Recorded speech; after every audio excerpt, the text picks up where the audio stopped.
So today's topic is about how we can connect with our divine feminine energy and use that to unlock new pathways. And you know what? I feel like there's so much information already out there. So I don't want this session to be more information sharing. I'm actually going to be taking you through processes. I didn't want to put up PowerPoint presentations because I don't want to saturate your minds with information. Let's just experience what the process is. Okay. But before we dive into that, I just wanted to touch upon a little bit some mental information as to what the divine feminine really is. So the divine feminine energy, and all of us human beings, men and women, we all carry feminine and masculine energy. It's just that for us women, our feminine energy is stronger, and for men, their masculine energy is strong, right? Now, sometimes the reason why there is so much imbalance with these energies out there, we have the wounded masculine energy that's very aggressive, and then you have the wounded feminine energy that's overly sensitive and emotional. But neither one is balanced. However, we're not to be in judgment of any of these wounded aspects of the feminine and masculine. We're just simply being observers. Because the minute we start judging, it causes a disconnect. Okay. So the divine feminine energy, it's a universal frequency. It's really a universal frequency. So when we talk about connecting to our divine feminine energies, we're talking about connecting with the universal frequency. And that universal frequency is connected to the heart and soul wisdom. See, for the longest time, we're now actually transitioning from a time and era of IQ and into EQ. And what that means is from intellectual intelligence to now emotional intelligence. If you think about it, there's so much more awareness about getting in touch with ourselves, our emotions. I just saw Musart, you presenting, giving a heads up on a beautiful session that's supposed to happen on conscious parenting and healing our inner child wounds. This is a new phenomenon. This is not something that happened 20 years ago or 30 years ago. So we're all like transitioning. And the IQ era was important because it helped build the industrial revolution, the technological revolution. We needed all of that. But it didn't take away the wars. It didn't take away the famine. It didn't take away the drought. It didn't take away the separation from the human family that we have. We have so much separation that exists within the human family, right? So the IQ didn't necessarily heal that, but transitioning into EQ, which is emotional intelligence, and through that healing process, what happens is we're actually, think of it this way. If I'm on a phone call with you, Musard, let's say, and there's a lot of static in the line, I can't really hear the contents of the conversation coming from your end. The communication it's very staticky communication. So in the same way, between us and the inner universe or the inner wisdom, there's a lot of static in that connection. But we know that we are 99.999% energetic beings having a human experience. We're not just bounded by 3D, we're multidimensional beings. So why are we not able to connect to the deeper part of ourselves where Mama Lee says there's a whole universe within you? What's that static? So I'm going to get to that. And once we clear the static, we open the lines of communication with the divine feminine intuition. And this is now a phenomenon that's also occurring in the corporate world, where there's a movement into more consciousness, right? And so being able to connect with much deeper parts of ourselves allows us to become more awake. The illusions of life start crumbling, consciousness expands, and we pull out of the energy of suffering and struggle. And we can move into an energy of flow, into an energy of expansion, of inspiration, where we can be so much more creative and contribute so much more, right? So that's the divine feminine energy. It is the universal wisdom that's connected to our heart and soul wisdom. And like I said, when we're moving into EQ, which is emotional intelligence, we're starting to open up something within, because the heart is the seat of the soul. And this is what we need to open. But we have been saturated in so much fear growing up, so many belief systems that are holding us back. So all those create static in that communication line. Okay. So now, how does this communication line between us and our inner feminine wisdom help us to open up new pathways? And this is very interesting. Um, when we talk about, um, we have all of these bottled up emotions that we've never really addressed, and no one really likes to sit in the ring of fire of, of emotions. We all run away from emotions. In fact, we've been trained to just sweep our emotions under the rug, right? Because maybe perhaps it's seen as a sign of weakness when you're a touchy feely person. But what we don't recognize, that in that vulnerable space there's so much inner power. So most of us are disconnected with our inner power because we have all of these emotions that we don't really want to address, right? So what kind of emotions are we talking about? Shame, guilt, jealousy, envy, anger. However, what if we were to not be in judgment of the emotions that we carry? What if those emotions are coming from pain points and insecurity, experiences that we went through life? What if we were to pull out of the judgment, sit with our emotions? And I always like to say this, and I know a few of you are from my courses. I see a lot of familiar names. And I always say this: have chai and samosa with your emotions, your ego, right? And don't be judgmental. Just have a casual, intimate conversation and say, okay, jealousy, you're sitting around in this space. Where are you coming from? Where's this jealousy stemming from? Where does that insecurity stem from? If we can address these emotions more from a self-compassion and self-love space, that emotion can reveal so much more and can open up so many pathways. So for example, one of my clients who I worked with about 2 years ago, she had a lot of anger and a lot of jealousy. And she was honest enough with herself to say, you know what, I don't like to sit in these emotions. I want this to release, right? And so she sat there and she identified she has anger issues, she has jealousy issues. And then we unpacked. And as we unpacked, we found the root of where these emotions were stemming from. And the minute she released it, so much in her life started changing. Because what we don't recognize is that the outer world mirrors our inner world. So when we're holding on to all of these low vibrating emotions, it's literally creating our outer reality.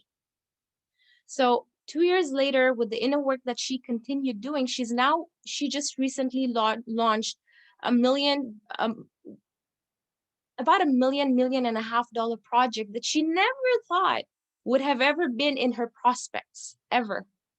But her anger and jealousy actually had guidance. There was wisdom in it. And Rumi has a beautiful quote. He says, every emotion that walks through your door, welcome it in. Whether it's malice, whether it's a sense of depression, whether it's guilt, whether it's joy, whatever the emotion is, welcome it in. Every emotion has guidance, and then release that emotion, right? And this is something that for us to get in touch with our feminine wisdom, we have to get in touch with our emotions, right? So, and I'm going to be expanding on that a little bit more, but it's important to know that once we can clear that static line, that telephone call, clear all the static away, we can listen more. Your clair senses open up. By clair senses, what I mean is, and this is something that a lot of successful people, even in the corporate world, or all the big philanthropists of our current time, they say that they trust their gut.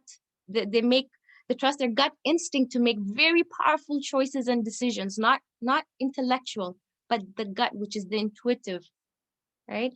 And so and this is something that I really am a huge advocate for, learning to connect with our inner voice and learning to connect with ourselves at a much deeper level. So here's an example of and I always like to use her name because everybody knows her, Oprah. She's been quoted to say that the only time she ever made a poor choice in building her legacy or building her empire is when she didn't trust her intuition. So the only time that she ever made a mistake was when she didn't trust the intuitive voice, right? So What blocks this connection with our feminine wisdom? Well, our unresolved emotional baggages, which a lot of them are connected with our inner child wounds. See, this is what we fail to sometimes realize. And that's okay because we're all in a learning, it's a journey and we're always evolving and we're always learning. But when we have accumulated certain emotions, certain experiences that shaped us we all know that our subconscious mind gets developed when we're in the third trimester of our mother's womb up until 7 years of age. So a big chunk of our subconscious mind is created there. And we also know that a human being only behaves 5% from his conscious mind, but 95% from your subconscious mind. So whatever was really built in between third trimester to 7 years is the primal brain of yours. And that will dictate your actions, your belief systems, your personality, everything, right? But there is wounds there. There is some misalignment somewhere. And that then compounds into our teenage years. And then those experiences compound into our young adult lives. And then those emotions expand into our mid-adult lives and so on and so forth. So it's just like we're just carrying on baggages, and it gets heavier, heavier, heavier until we get to a point where we just start to lose the spark in life. And then we're in this autonomous cycle of raising kids. Maybe we're also working, we earn money, we pay bills, we take care of kids. The same kind of cycle, but we're not alive. We're not alive. And many of us, if you think about it, when we were in high school, we're like, oh, we can't wait to go to university and graduate and have this honors degree and we'll feel so fulfilled. Well, guess what? We did go to university or college and we did get a degree, but did that give us a sense of fulfillment? No, it wore out very fast. And then we said, okay, you know what? Perhaps when we get a job and we're earning our own money, we'll feel a sense of accomplishment and fulfillment. Okay, well, got a job and we started making money, but then didn't necessarily give us the fulfillment we're looking for. And then we said, hang on, maybe when we get married, our partner will complete us and we'll feel like $1 million. Well, we got married, but we didn't necessarily feel like $1 million. In fact, your partner is your partner in this beautiful journey called life, and you'll be triggered 10,000 times in that journey, and you're not going to always feel $1 million, right? And then again there's that sense of void.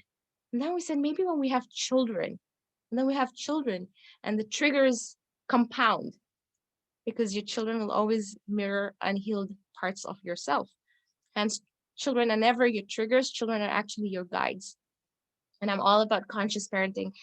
And then you come to point like, okay, well, then what's really missing here? And then you'll recognize that what's really missing is that you're misaligned with your authentic self, who you are at the core level, at a soul level. Now, I'm going to be very honest. It was very scary for me to connect with my soul self because I thought that if I connect with my authentic self, I'll have to compromise and sacrifice a lot, just my own limiting belief systems. Because living in a soul space is all about being of service to the human family. But what we need to understand is that doing that, but from a space of joy and passion, because your purpose is connected with your passion. If your purpose is not connected with your passion, the energy will dissolve very fast. It will dry out. The water in the well will dry out very fast. So your purpose is connected with your passion. Your purpose is connected with your gifts, with your talents. We just have to explore it, and we have to remove all the static in that communication line. So now that we understand what these blocks are, our inner child wounds, our limiting belief systems, the sabotaging narratives, we have a tendency of telling ourselves stories, and they tend to create so much chaos, but we have a tendency of creating sabotaging narratives. And it's not always easy to capture this, right? It requires a lot of mindfulness, and I'm so glad my friend Rawan Kar is hosting these meditations for you, because the idea is to open us up to another level of awareness, another level of consciousness, where we can start identifying how we're sabotaging ourselves, right? So once we can remove these blocks, the static line is cleared, and then you start hearing a voice. And let me tell you, it's not rocket science, and it doesn't take years to achieve this. This can be done just within weeks of practice. You'll be able to hear the voice. You'll be able to hear, and it will take you places where your left brain is going to throw a tantrum, because your left brain is going to be like, that doesn't make sense, because it truly doesn't make sense, that the rational mind cannot make sense of it. But the rational mind is also bounded by your mental constructs. And your mental constructs are just from your constricted worldview, your tunnel vision. But there's a whole universe out there, and a whole universe of abundance and potential. We just have to be open to explore that. So we've cleared the static line, we've cleared out the blocks. And by the way, I wouldn't say that all my blocks are cleared. I'm a constant work in progress. I'm constantly working on my blocks. But what I find is, the more I clear my blocks, the more pathways open up. And then there'll be a kind of like a voice that'll be saying, you know what, walk on this path. You're like, no, but I don't know what that path looks like. But the universe, the inner universe will say, you're supported. You're stepping into your place of purpose and passion, and you're stepping into your power. And like Mr. Like you mentioned at the beginning of the session, you know, all of us, what have we come here to do? What have we come into this beautiful world for? It's to step into our power and awaken to our purpose. Each and every one of us, there's only one of Musarat here. There's only one of Zara, Sukaina, Nasreen, Nazneen, Sayyedah, Adila. There's only one of us. And each one of us has a very distinctive, unique soul signature, soul purpose. And I always like to use this analogy of, like, a puzzle picture. When the puzzle picture cannot come together unless we put all the pieces together. So each and every one of us are a unique piece. And we cannot complete that picture unless we all step into our place of purpose and our place of empowerment. And really, you know, when you do that, our end goal in terms of purpose is to be of service to the human family, somehow to give back to the human family, and still live in abundance and still live in joy, right? So having said that, the next question then becomes, well, how do we awaken our feminine energy? So we understand the power of this. And I'll give you an example that I really like to use. I remember when I was hosting one of my retreats in Costa Rica, I had said in a meditation, and I felt inspired that I wanted to take a group of women, to Costa Rica, and just, to give them a break so they can, like, take a moment to reconnect with themselves. And the intention was that I'm going to take a group of 8 women. When I was booking the villa for this beautiful retreat, um, I had to put a down payment for the entire villa. But up until that point, only 2 people had confirmed with me. And even that, they were just verbal confirmations. But putting a down payment, paying for the villa, costed thousands of dollars. So here I am, my left brain saying, that is a very bad idea, especially when you don't have confirmed participants. But my intuition said, trust. It was a very strong feel that was coming across, that, you know what, you will have the 8 participants because you're going in with the intention and there's a whole purpose attached to it. And so I went ahead and I paid for the full amount for the villa. Now, as I was making the payment, a prompt popped up: purchase an insurance policy for $100, so in case you want to cancel it, you're protected. So I had a conversation with my husband, and my partner said, you know what, if you're going to trust this process, trust it fully, which was very surprising coming from him, because men are very logical and rational minded. But, I guess the universe inspired him to support what I was doing. And so I went ahead and I never purchased the cancellation policy. 2 weeks before we left, the 8th person signed up. Okay. So in the same way, when I was in the corporate world, there was a very strong intuition. I remember I just found out I was pregnant with my 3rd child. And there's a very strong intuition to work with this particular coach to help me scale my coaching practice, right? Because up until that moment, it was just a side passion project. And something very strong told me to work with this coach. And I didn't understand why, because I'm pregnant. I have a full-time job in the corporate world. How am I even going to have the time to do this? But I followed through with that intuition. When COVID happened, I got laid off from my corporate job. The project got shut down, so we were temporarily all laid off. Now I had the option of switching on to a different project. However, something told me that it was time to just move into coaching, like fully commit to it. Now remember, there's no actual knowing, there's no data or statistic that's going to show me that this is going to work, but it was coming from a very strong place of intuition.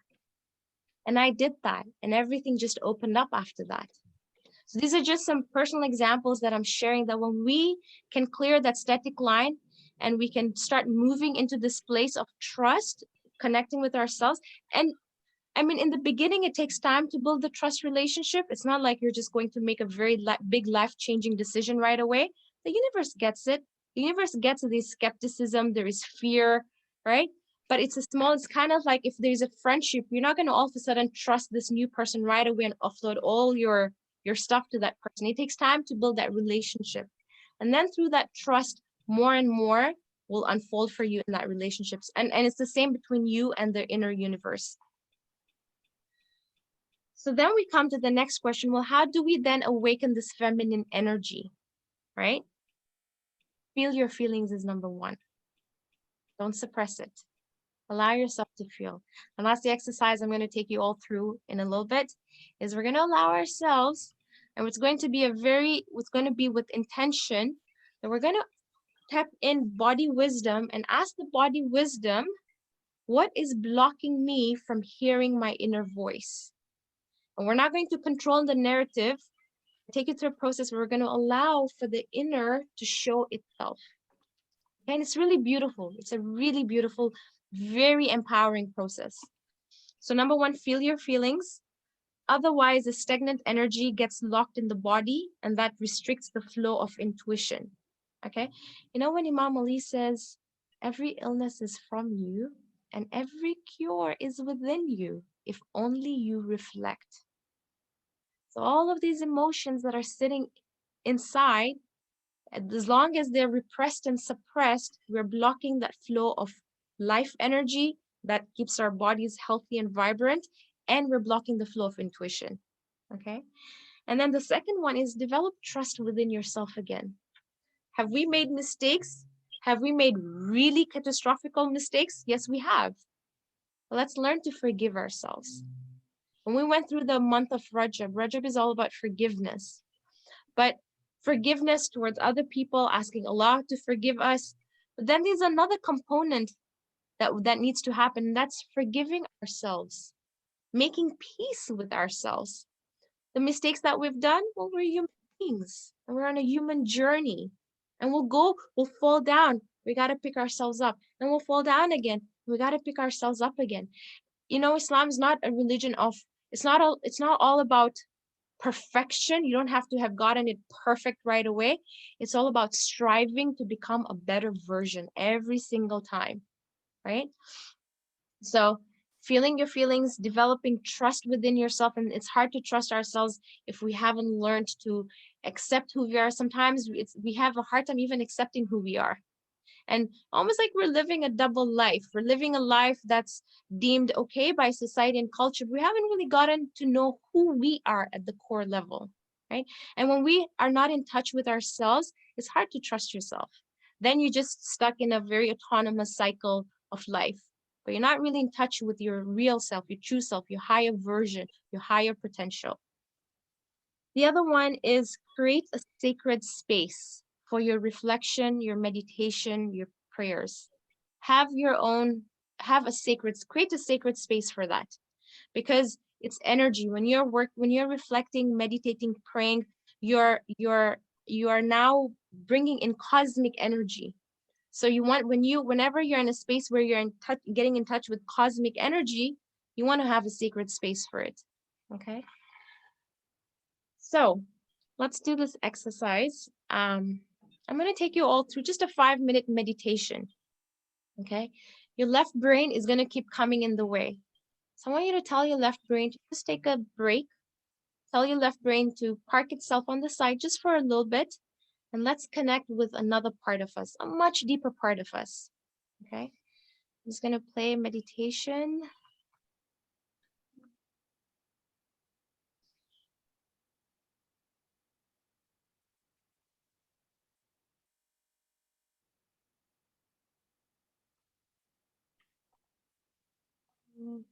Share this.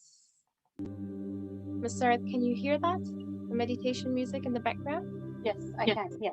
Okay. And you can still hear my voice clearly? Yes. That's fine. Perfect. Thank you. So I want all of you, close your eyes. 5 minutes. Engage with me for just 5 minutes. Close your eyes. A deep breath into your nose. Hold, and then breathe out through your mouth. We're connecting to the breath of life. Through breath that we can connect with the inner multidimensional being. Breathe again, take a deep breath in. Hold, breathe out through your mouth.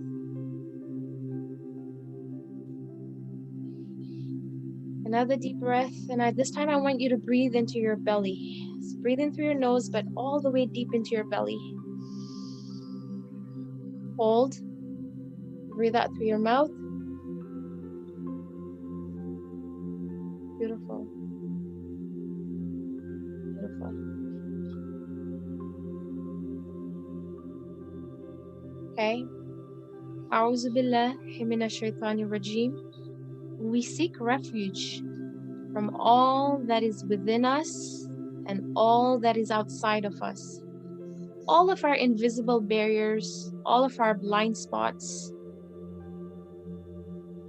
all the negative energy. Bismillah ar-Rahman ar-Rahim. Bismillah is an opening channel. It just opens up into higher levels of awareness and consciousness. So I would like you to not just say ritualistically, but actually understand that it's like a key. Bismillah is like a key that we're opening up. We're opening up a portal with our inner dimension. So Bismillahir Rahmanir Rahim. We step out of ego. Here, ladies, I want you to engage your creative imagination and visualization skills. I want you to actually step out of your body. Step out of your identity, the one that you have known all your life, the ego identity. And don't judge the ego. We're not here to be of judgment. This is done from a space of compassion and love. Don't judge the ego, but step out of the ego. So almost visualize like you're stepping out of your body. Come into a neutral space. It might feel a little funny or weird because you may have not done this in the past. Just use your creative imagination skills here. I now want you to step into from a neutral space. I want you to step into a new body. And that new body is your higher self, your higher version, your higher potential. If I was doing this in a corporate setting, I would have said step into your future self or your best version. But because this is a spiritual setting, I'm going to say step into your higher self, your soul being. The one who is so free, the one who's in an energy of creativity and flow, abundance, joy, passion, purpose. All of us have that potential. So step into that new body. And feel that energy of just flow. It's joy.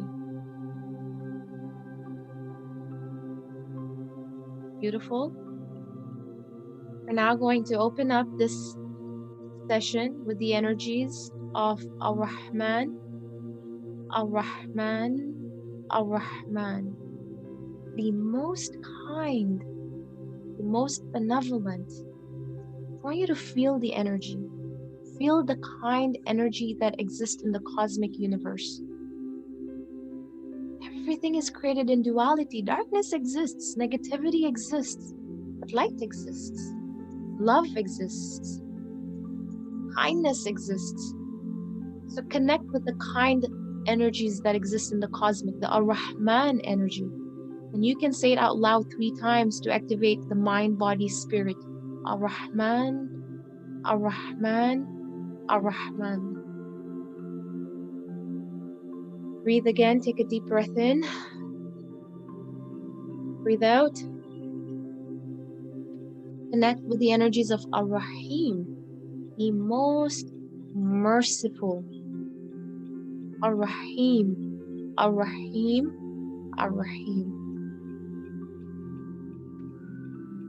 Okay. Now, hand over your heart. The heart is the seat of the soul.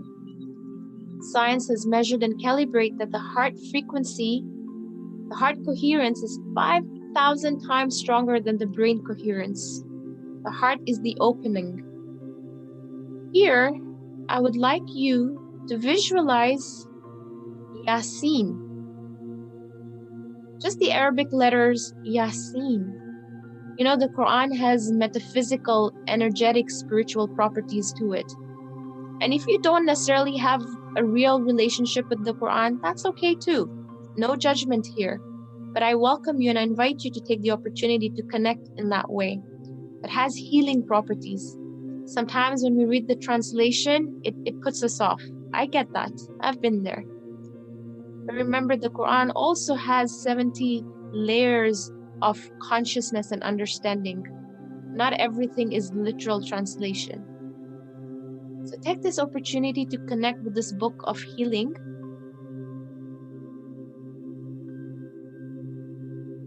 And I want you to connect with Yasin. I want you to visualize in gold. The Yasin is in gold writing. And I want you to download it, almost like when we're downloading new software into our computer systems.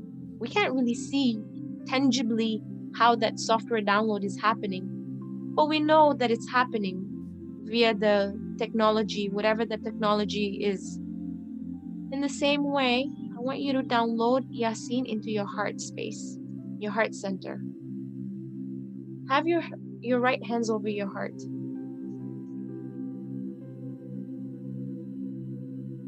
That Yasin just opens up the heart space. Here, we're going to make the intention for our body wisdom to show us what is blocking us. Just feel what emotion is sitting in your body that's blocking you from intuition. Try not to think about it. I want you to feel it. Connect with body wisdom. And ask the body wisdom, what am I holding in my body that's creating that block of the flow of intuition? Is it jealousy? Is it anger? Is it fear? Is it mistrust? And you don't need to know where it's coming from. You just need to know, I just want the awareness to be there. Don't judge. Don't judge whatever comes up. Perhaps it's unworthiness issues. I'm not good enough. Maybe there's shame. Maybe there's guilt. Maybe there's skepticism coming from a space of mistrust. Take a moment to feel. Breathe. Breathing. Breathing will allow the body wisdom to come up. But the feeling of being stuck. All these things that I'm mentioning, I'm actually picking up from the group's collective energy. Maybe it's many of the ones I've mentioned, but there might be one dominant one that needs to be paid attention to.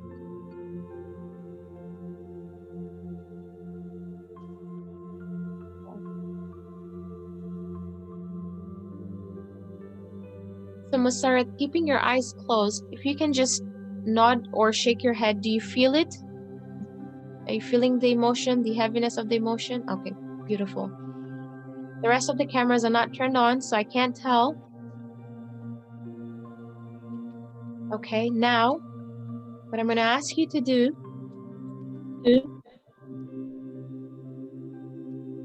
I want you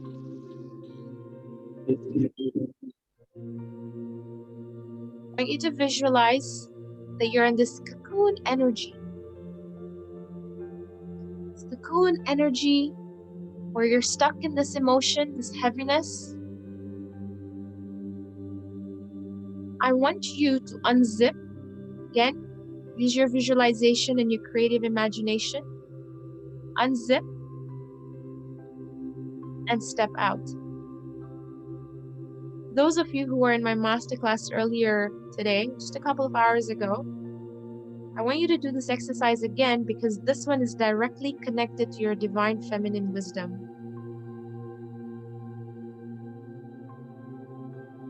See what's showing up again. Is it the same emotion or is it a different emotion? I want you to unzip and step out of the cocoon. Breathe.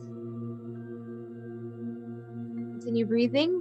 Deep breaths as you're stepping out of the cocoon because you're actually detaching from that emotion. Come into a neutral space where you become an observer of the old version. So for Musarat, I want you to observe and detach from the old version of Musarat that carried that emotion.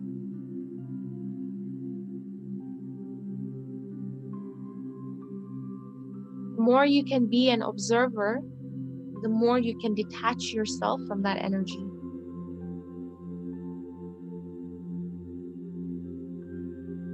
Beautiful.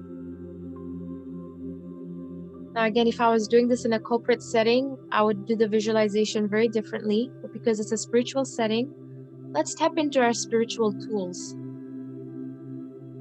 I would like you to connect with the energy of Surat al-Kawthar. Actually, sorry. Yeah, let's do Surat al-Kawthar and Surat al-Maryam.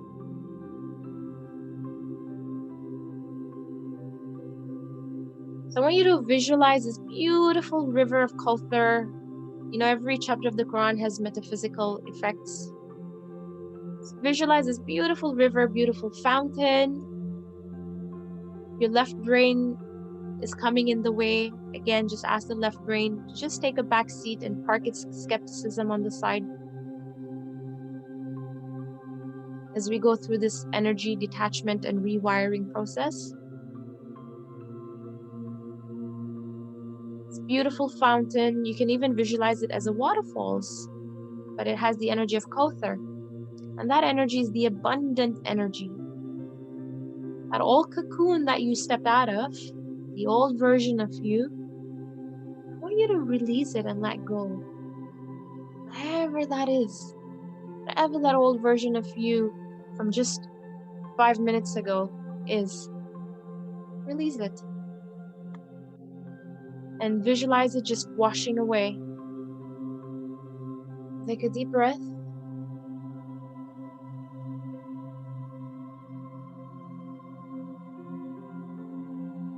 And whatever that emotion that you released, the old version of you, that skin that you just shedded right now,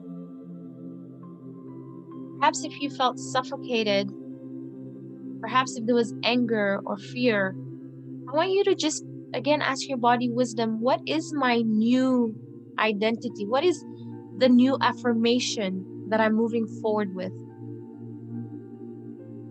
I was never a fan of affirmations. I never thought they worked because for the longest time, they never worked for me. But it came with practice and consistency, and affirmation is extremely powerful. Just check in with your higher self. What is this new energy that I need to step into? Is it that I am worthy? I am purposeful? I am happiness? I am joy?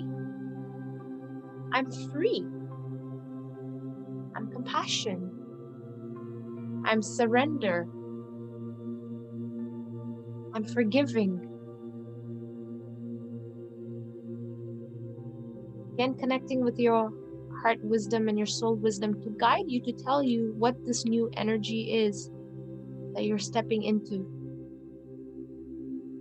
And now step into that again, step into that higher version, the future self who carries that quality. The new I am. Who is this new I am?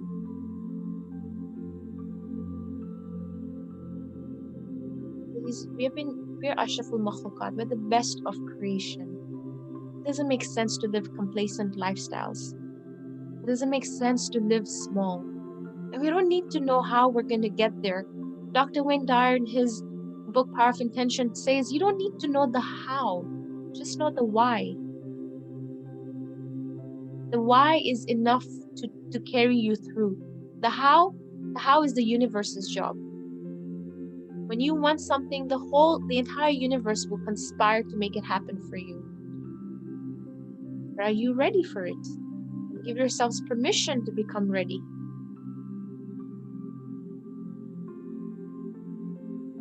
Whenever you're ready, some of you may find this initially heavy, and that's all normal. Some of you may be feeling sleepy, tired, very normal. Whenever we're shifting energy, we will absolutely our bodies will be recalibrating. So come back, gently open your eyes when you're ready.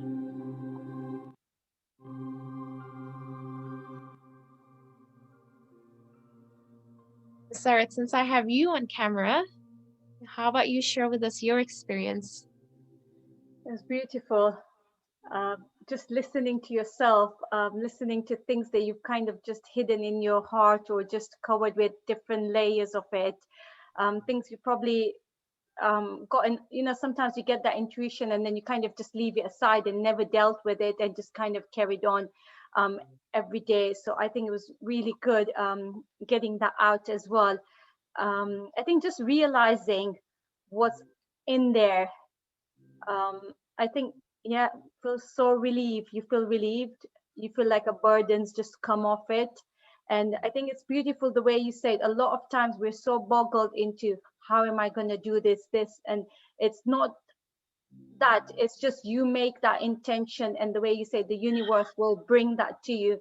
And I think with Ikra Library, I have felt this kind of thing. Ikra Library was supposed to be just a small little thing that I thought I'll do at my own spare time, just something. And here we are. It's been about nearly a year, and even now, if you tell me what is the the future of it, I have no idea. But the purpose, what I have got it, and Alhamdulillah, you all, and the way you say the universe just comes in. But it's, yeah, so it's amazing. I think when you let it out there, Yeah. And Musarat, the more even you unpack and the more you get in touch with your own feeling body, you will see this project expanding and going places that your rational mind could never have taken you. Right? And I'm so happy and excited to know what you're doing and how all of this is panning out. And I see Zara turned on her video as well. Hi Zara, how is the experience for you? Hi, assalamu alaikum. Walaikum It was really good. I felt really heavy while I was doing it. Yes. And I felt like a big block. Yes. I don't know, I just felt like a big concrete stone block or something. But like now I just feel lighter. I feel really energetic actually, which is opposite to what you thought we might feel. Yeah. Feel buzzed and vibed to use the buzzword. Beautiful. Yes. Thank you for sharing that. Ladies, it's a paradox, kind of like how Zara said, sometimes you feel that if you get in touch with your feelings, we don't want to because it's too heavy. But it's a paradox. It's only when you can sit in those feelings that you can actually release it. But when you don't sit in the feeling and you don't allow it to surface, it just compounds and it creates a storm. And that storm then reflects in your outer world. Because your outer world, remember, is always a mirror of your inner world. Your thoughts are constantly creating your reality. And what you think you know, again, it's based on your tunnel vision. And your tunnel vision is based on just everything you're holding in. But the more you peel off, the more skins of the onion layer, the layers that you just pull off, you get to the core of you, the bulb, the light of you. That's just so much more free and joyful. And when you feel joyful and free, you actually are able to start living your purpose, because purpose is to do with creativity. It has a creative element to it. And so, Dr. David Hawkins, he's measured and calibrated all the different emotions that we have. And you can check this out on Google. It's called the emotional pyramid. And the lowest emotions are shame and guilt. When we carry, and in our culture, for really honest, there's so much guilt tripping, right? A lot of the things that we do have come from a space of guilt, right?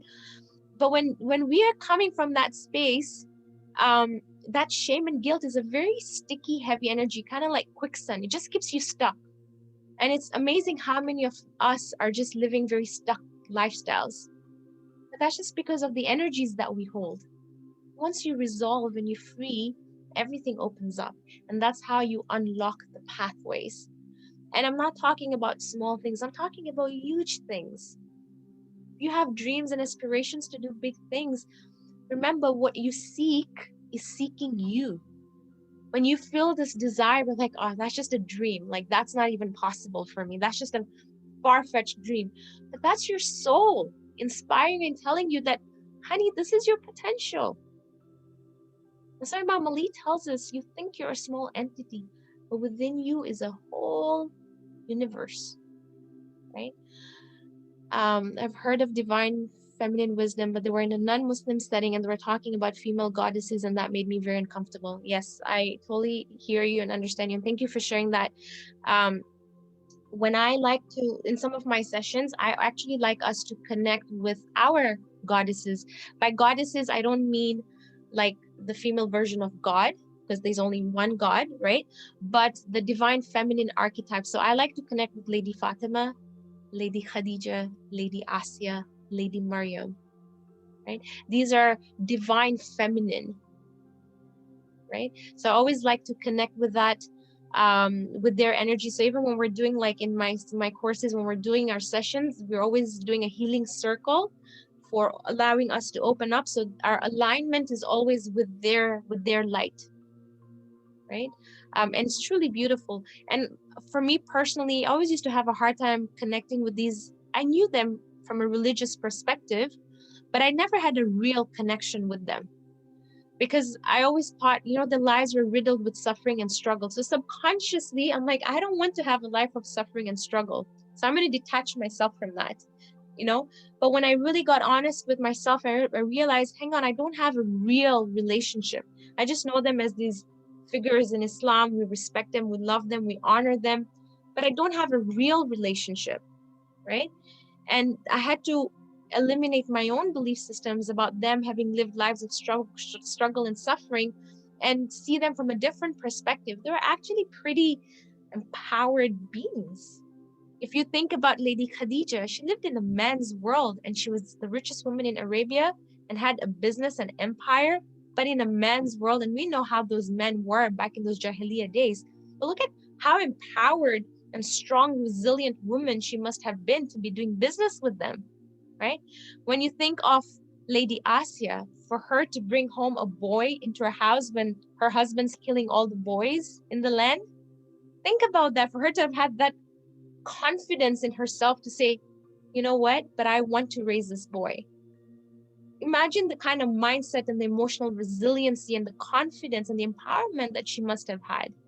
When we think of Lady Fatima, Lady Fatima, she is the mother of all of our imams. When they used to ridicule the Prophet that you don't have a son to continue your empire and your legacy, Prophet was like, hang on, the divine feminine is the mother of the divine masculine.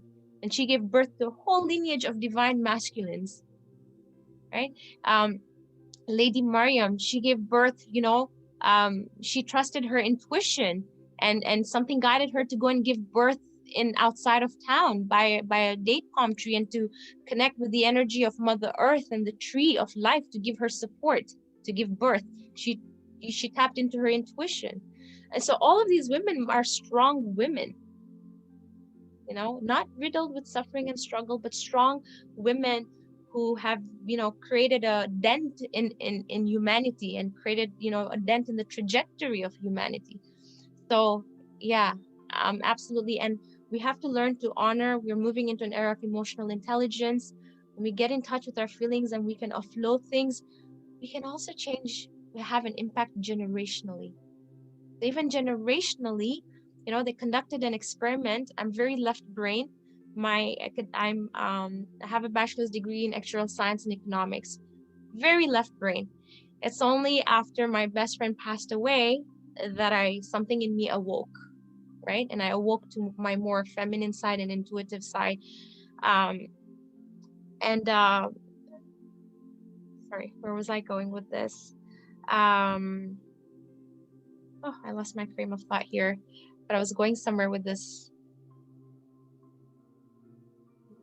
The experiment, Sayyedah. Oh, yay, thank you. Okay, so left brain. So they conducted an experiment where they, in a controlled in a lab, in a controlled lab environment, exposed mice with they tortured mice and simultaneously exposed them to the scent of cherry blossoms. Okay, and then they measured the heart rate and the blood pressure, because the torture was creating traumas in the body, and then they were measuring it. Then in another controlled setting, they removed all the torturing and just simply exposed the mice by just the scent of the cherry blossom.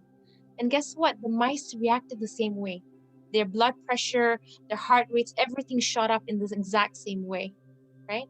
So that meant that the cherry blossom then became a trigger. So even when there was no actual trauma happening, but the trigger, the cherry blossom was triggering the trauma. In the same, so that makes sense. However, they conducted this experiment with the children, and they found that the children, even though they were never exposed to any of the torturing, they reacted the same way when they were exposed to cherry blossoms. That means not only are we inheriting physical traits from our ancestors, but we also inherit energetic blueprints from them. What's even more crazy is that they tested it 7 generations down.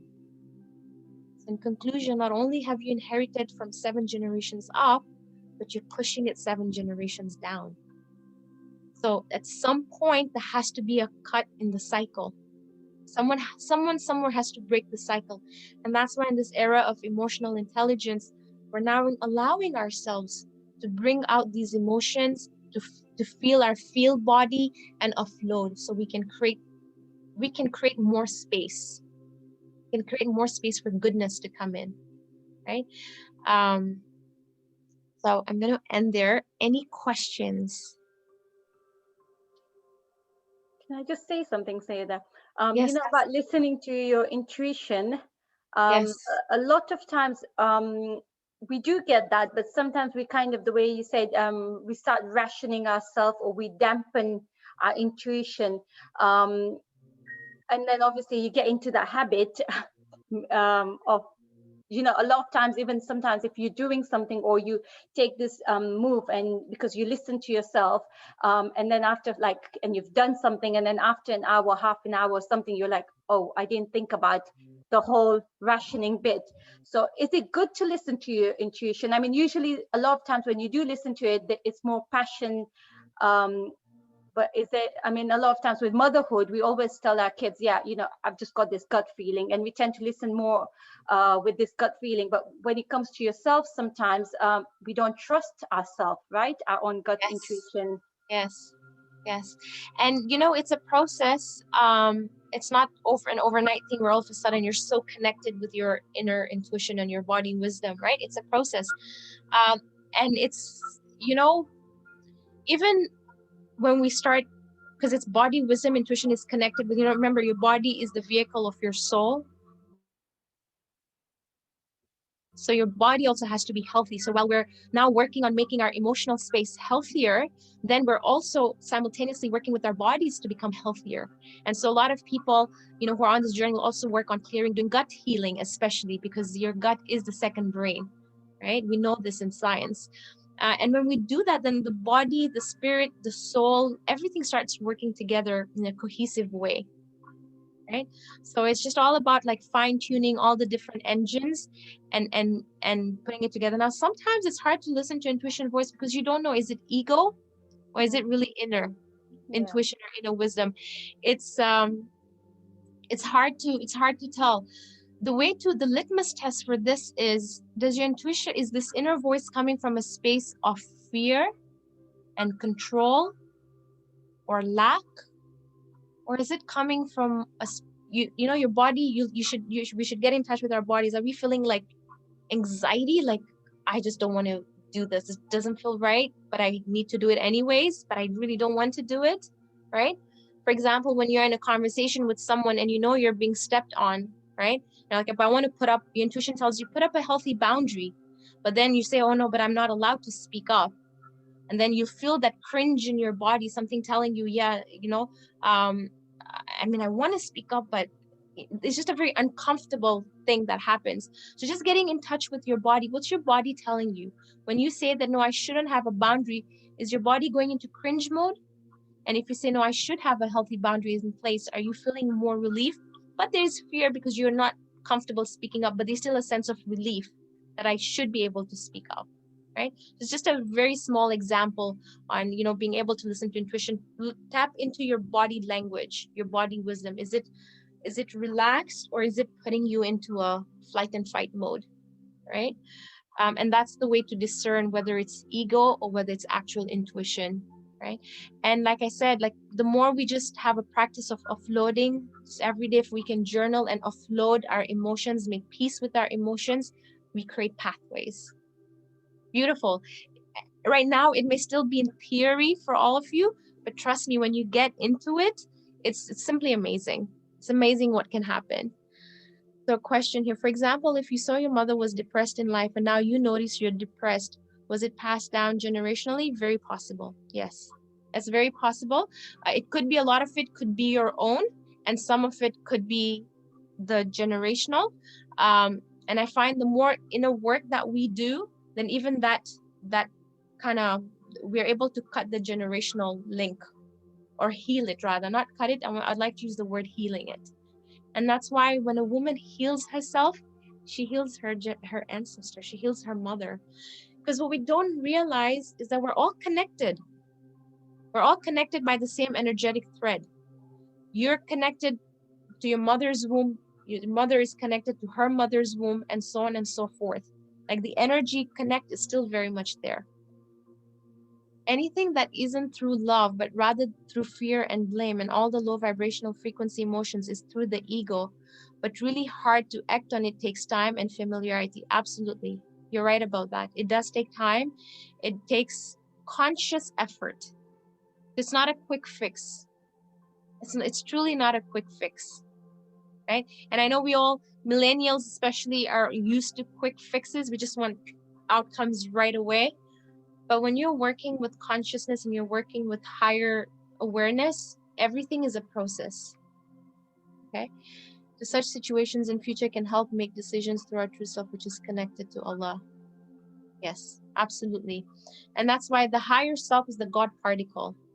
Again, so allowing us to maintain our alignment with the La ilaha illallah. Like you can think of, you're in the La ilaha illallah column. Like it's everything in Allah's in his love, for his love, for in the happiness in serving him. And that's when you connect with your higher self. And all of our higher selves, even all the bad quote unquote people out there who commit atrocities, even they have a good particle, and even their chaos that they keep projecting out is also coming from their inner wounds. And if they were to go through a process of healing their wounded masculine or wounded feminine, then they wouldn't be spitting out so much chaos out into the world. Everybody has the God particle in them, right? You mentioned something just now to get into. How do you get into meditation and journaling? So I know Rawan she's conducting Friday meditations through the website muslimmeditation.net. I know she has one upcoming again here with Ikra. So if you're, it's nice to have a meditation facilitator when you're not. Sorry, go on. Prompts. When it comes to journaling, the first surah that was ever revealed was from Surah Iqra, where Allah says, in one of the verses, He says, I taught men with pen, taught men what he knew not. Let's take a moment to just really reflect on that. I taught men with pen, taught men what he knew not. That means when you connect pen to paper, you're also connecting to universal wisdom. So I like to call it wisdom journaling. Connect pen to paper, and the same way we kind of went through this exercise in a meditation state, you can do that exercise while writing and allowing your body wisdom to reveal itself. What are the blocks there that need to be resolved? What I meant was getting into, did you mean meditation? Sorry, I don't think I've understood the question that just came in as a direct message. And I have another question. Can you please mention about healing future generations? Yes. When we talk about healing future generations, the healing starts with us. And the best one is your children. Every time they're triggering you, instead of getting into reactive response, which is hard, it's easier than actually, right? Easier said than done. When our children trigger us, they're actually guides. They are showing you or highlighting unhealed versions of yourself. The children are beautiful teachers. For those of you who are asking how to connect, Mr. Could you kindly just send them my details? Yes. My phone number and or hang on, let me on there. Yeah.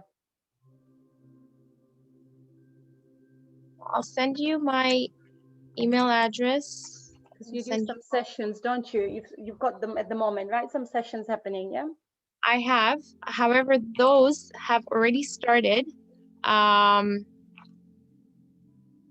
it's kind of like a series. So each class connects to the next one. So at the moment, I'm not taking any new participants because the series already started. 10-week course, is it? No, that was it's a 4-week masterclass. 4-week free masterclass that's happening.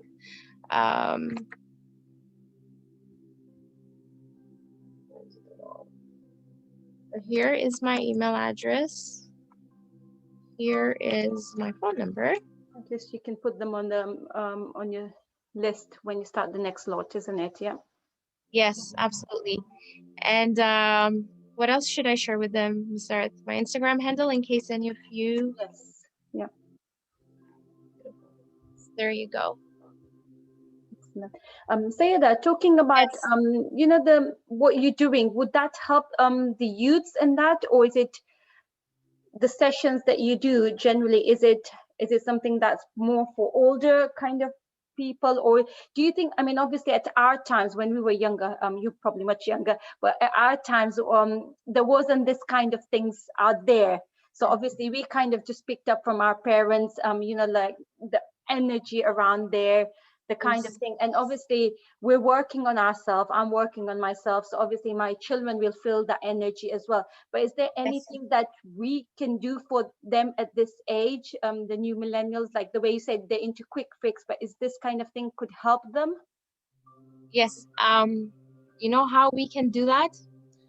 By first, if you really want our generations to heal and our children, we first have to drop all judgments. Number one. But judgments against who? Judgment toward yourself. Okay. That's the number one.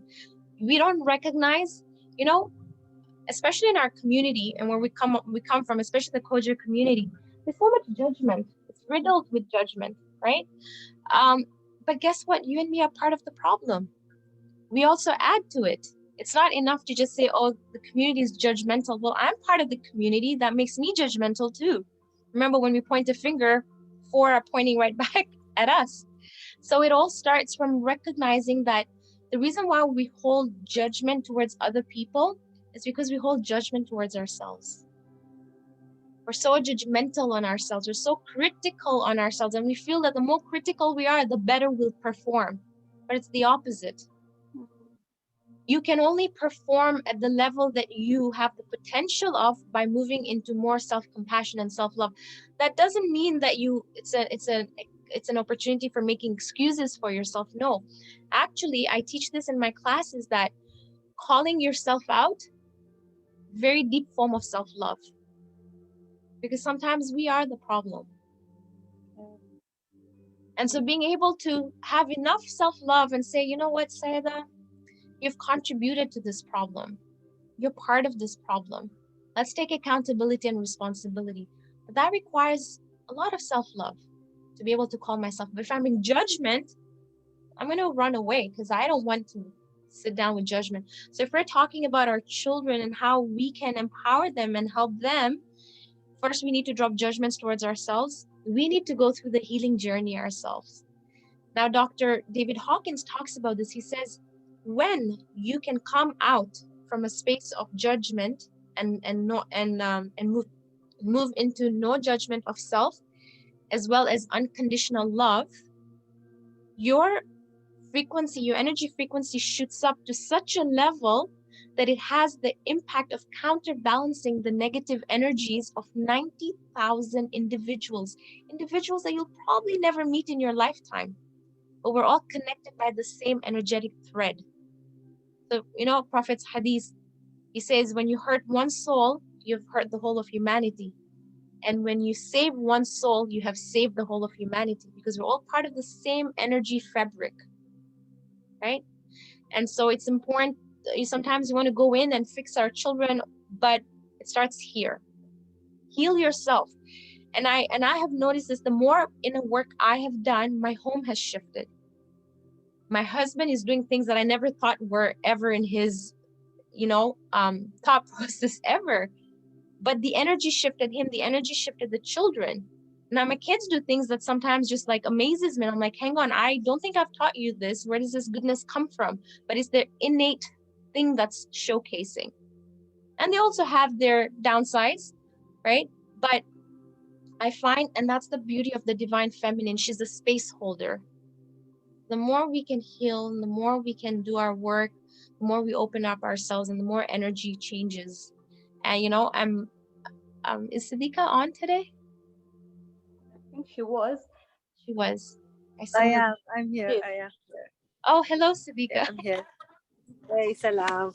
Alaikum salam. Siddiqa, perhaps you can shed a little bit light on how, when we shift, things around us shift. Yeah, so I mean, obviously, So that's why I called out to you.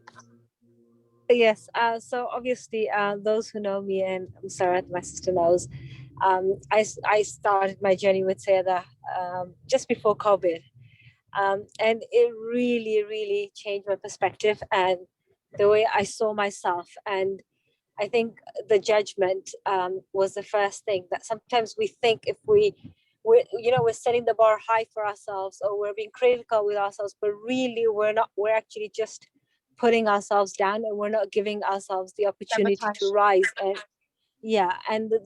reach our potential. And I found that, and I still find, like, even till today, I had like an epiphany where I thought, when I become okay with me and I feel like I'm enough, and I've got to that stage where I've raised my energy or my consciousness or awareness, and I'm a bit more mindful of myself, then automatically people bounce that off. And it really, I think the big light bulb moment for me was when I realized I cannot control people, and I need to stop worrying about them, and I just need to work on me, and my responsibility is to me. And the more I work on myself, the more I see people reciprocate. And again, as Sayyedah said, she's seen change in her life, I've seen change in my life. I've seen change in my relationship with my loved ones. I've seen change in the relationship with my husband. um, I feel so much more freer, if that's even a word. But yeah, no, I totally second what Sayyedah is saying, and it's a journey. I'm not saying that I'm always feeling as optimistic as I am today. Yes. It's a journey, and there's some days which you are not good days, and that's okay. And I think, again, reminding yourself to not judge yourself and say it's okay, today is a bad day and I'm feeling this, and holding space for yourself to feel whatever it is that you're feeling. So yes, I've come a long way, I'll say, that will vouch. But alhamdulillah, and I have her to thank. But yes. No, thank you. Thank you for sharing that. Thank you so much, Siddiqa, for sharing that. That's beautiful. And you know, Siddiqa mentioned something very important. They're not always great days, but in our journeys, it's called contraction and expansion. Our soul, part of our growth is to go through contractions, and contraction feels like it's not a good feeling, right?